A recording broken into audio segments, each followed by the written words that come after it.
My name is Lukas Chrpa. It's my pleasure to present you our work about planning and acting in dynamic environment. It is a joint work with my colleagues Martin Pilat and Jakub Met. So the idea is that usually if we have some agent which is planning and acting in some environment, that the environment is rarely static. So there might be some events that might happen on background that the agent has no control of. And we might solve this problem by using non-deterministic planning methods. However, as we will see in the results, they are often too expensive as we have to kind of explore all the alternatives that events might introduce.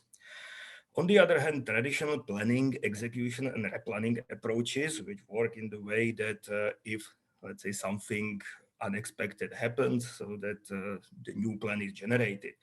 So they might relax that non-deterministic branching. On the other hand, they might be dangerous if there are dead ends because sometimes it might be too late to replan. In this paper, we build on top of work which we introduced in AAAI 2020, which is kind of reasoning about what we will call safe states and robust plan. So I will introduce the notion later in the presentation. But here we will investigate in what circumstances we can guarantee that the plan we generate is eventually applicable. Therefore, the goal will be reached in the finite number of steps. So just to briefly introduce what we mean by planning with events, so that I expect that most of you are familiar with classical planning in which we have environment described by state variables and action with precondition and effect, saying basically what has to be true before the action is applied and what happens after the action is applied. On top of that, we've introduced events, which are defined in the same way as actions with precondition and effects.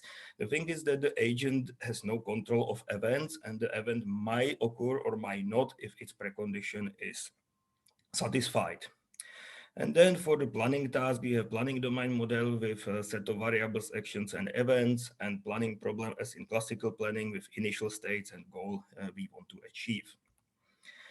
Now to give you some examples of domain we deal with, and first is about AUV, which is doing some scientific observations, collecting some resources in a grid-like environment. However, there might be ships that are passing through, and ships are not controlled by the agent who is controlling the AUV. And the issue is that if a ship runs over the AUV, so the AUV is destroyed, so that we would like to avoid such situation. Or another domain which is inspired by a well-known game Perestroika, which I guess was developed in late 80s. That's by its name is Perestroika. But anyway, in that environment, we have agent that moves also in a grid-like environment and collect coins. And each cell is either a solid or shrinking platform. The thing is that shrinking platform can shrink by, let's say, one level, so they might be of different sizes at the beginning, and they might shrink until they disappear. But on the other hand, if they disappear, they can reappear again. And of course, the agent has to avoid, let's say, platforms that will disappear underneath the agents, because the agent will die and it is a literal dead end in that situation. Now, we came with assumption how planning and acting is actually done in the environment, and we took the assumption from our earlier work in which agent actions, which might include noob actions, which means that basically agent waits and does nothing, that these agent actions interleave with sets of randomly selected independent events, and the set might be empty as well. Here we consider the fairness assumption, so which means that basically every set of events, including the empty one, has non-zero probability to happen. So in other words, that this is kind of like two-player game, so to put it from this perspective. Anyway, so that, to give you some examples that in AUV, so we might move the AUV or sample a resource, which means that the AUV does some actions, and this might be followed by events in which all or some or none ships can move. In Perestroika, similar situation, the agent performs some actions, and the action is followed by shrinking, disappearing, reappearing of a set of shrinking platforms, right? Now, to introduce you some terminology which has to deal with our approaches. So in the title, so we have something which we call the cyclic phenomena. And here, what we mean by cyclic phenomenon is that it occurs repeatedly in the environment, and it might be dangerous to the agent. So if somehow agent interferes with the phenomenon. A safe state, which I mean has been introduced in literature sometime before for online planning, that the idea of safe state is that a safe state is a state in which no sequence of events lead to a dead end. Dead end events is the bad one we would like to avoid because if it occurs, so it might lead to dead end. A robust plan is something that we might be looking for, especially in, let's say, uh, dangerous environment, because robust plan is a plan that can always be applied and always succeed, whatever event happens, right? The notion of unsafe bridge is a sequence of actions that cross possibly unsafe states. What we called reference plan is the initially generated plan from the initial state to the goal. And the notion of eventual applicability of plan is where all the unsafe bridge become at some point robust plan after a finite number of noob actions. Now let us dig slightly deeper into the notions. Now, the notion of cyclic phenomena has something to do what we called event reversibility. So we say that an event is as reversible if and only if for each state in that set of state where the event is applicable, there is a sequence of other events that goes back to the state it was before. And in the paper, we present some heuristic algorithm for determining even as reversibility by exploring what we call even-only domain transition graph, which is, let's say, standard domain transition graph considering only events. And the idea is that we have a set of events at the beginning in the domain model. We might identify a subset of reversible events, and the rest of events are irreversible. So reversible events represent cyclic phenomena, while the irreversible events represent potential dead-end events. Because if something is irreversible, so it might be potentially dangerous, right? And so the idea is, which is kind of summarized in the proposition below, that if we are in a state and we have some reversible events or events that created set of states which are reachable from as by applying only events. And the idea is that if, let's say, for each state, which is in that set of reachable states, and for each event that is applicable, is the case that the event is reversible in that state.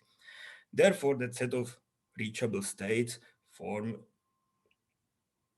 a strongly connected component. So this is the condition one. And if this is the case and the, let's say, the former state S is not a dead-end state, then we can conclude that S is a safe state. And this is what we use in our method for generating eventually applicable reference plans, right? That the thing is that initially we generate reversible and irreversible events and check whether the first condition is satisfied for the initial state. The idea is that the second condition will be satisfied if we manage to generate that reference plan, because then obviously we were not in a dead-end state before. Now we can track whether some irreversible event is enabled. So which means that there are actions that somehow achieve precondition of these irreversible events, and we store it with the set En. And if none of these irreversible events is enabled, we know that we are in a safe state. On the other hand, if it is enabled, so that we started to cross unsafe bridge. And for unsafe bridges, so we have to take care about these two conditions of the theorem, which is summarized in this slide. And basically the idea is that for the first condition, that event that might invalidate precondition of the action has to be far away so that it doesn't have a chance to occur before the action is applied. And the second condition is if there is some dead end event which is enabled, so it doesn't have a chance to occur. It is far enough before that event is disabled again, right?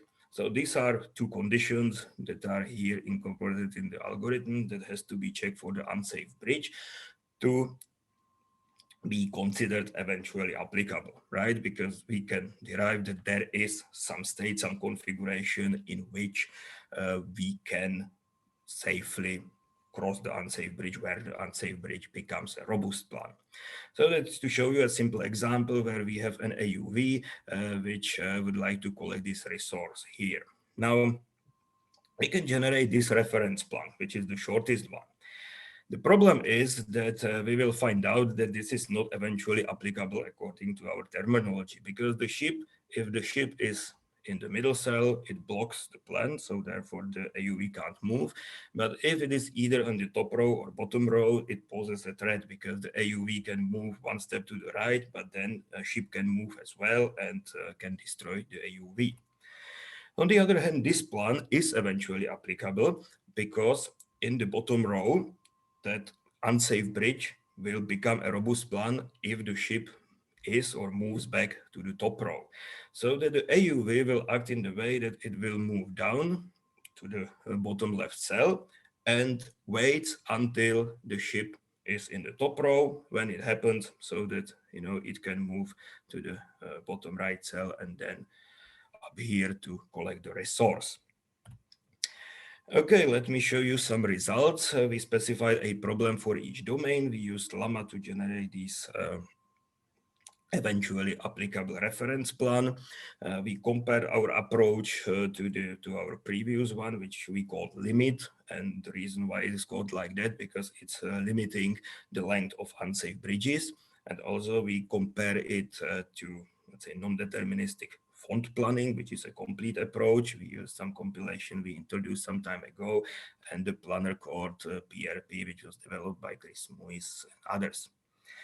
Now, the results show that our approach, called APP, does pretty well, right? Because it can generate plans in, let's say, a couple of seconds, and the plans can be executed in, let's say, a reasonable number of steps. Of course, some plans are a bit longer than the others, but I mean, the idea is that our approach does pretty well on these domains.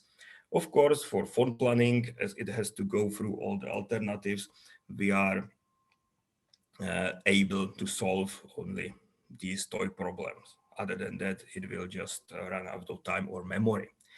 With the limit approach, the situation is that sometimes it generates a reference plan which are not eventually applicable, because even though that sometimes we might have very short unsafe bridge, but if it goes through platform, we just reappear and disappear, so that the agent is, let's say, can never safely cross it. And the limit approach basically doesn't care, so that this is why it sometimes fail to act, because it finds some reference plan, but this is not eventually applicable.